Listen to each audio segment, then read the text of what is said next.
Eine kompliziertere Variante von mehreren Dateien, wenn es nämlich keinen Drucker gibt, der das drucken kann. Hier zwei Dateien wie gehabt.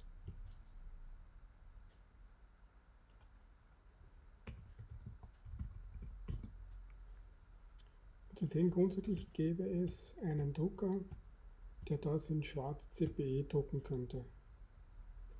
Wenn Sie jetzt sagen, naja, das Material ist mir egal, erhöhen Sie die Chance, dass es andere Drucker gibt, die das drucken können. Und Sie sehen, hier gibt es jemanden, der das drucken kann. Uns ist ja hier nur die Farbe wichtig.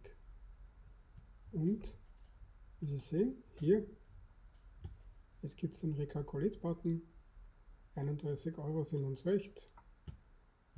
Er berechnet die Daten neu. Warum der Ultimaker bedarf eine neue Kalkulation, auch wenn sich eigentlich nur die Farbe geändert hat. Sie sehen, es ist noch nicht fertig. Es braucht noch, es passiert im Hintergrund, während Sie zuschauen. Und wenn Sie jetzt Speichern drücken, passiert das gleiche wie vorher. Sie könnten hier auch den Drucker wechseln. Das wäre hier so, dass Sie einfach sagen, okay, ich sehe an dem Kürzel, dass das ein anderer Drucker ist. Er hat auch ein anderes Material.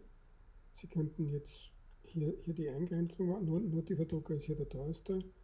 Das wäre vielleicht nur sinnvoll, wenn der online ist. Wenn Sie wissen wollen, also hier ist uns jetzt der Drucker egal, das sind alle, die schwarze Farbe eingespannt haben. Wenn wir zum Beispiel jetzt das Weiß drucken wollen würden, schauen wir, oh, ja, es gibt keinen Drucker, der Weiß eingespannt haben. In dem Fall bitte einen Kommentar zu uns über Facebook oder Instagram und wir schauen, dass wir dann weißes Material bekommen.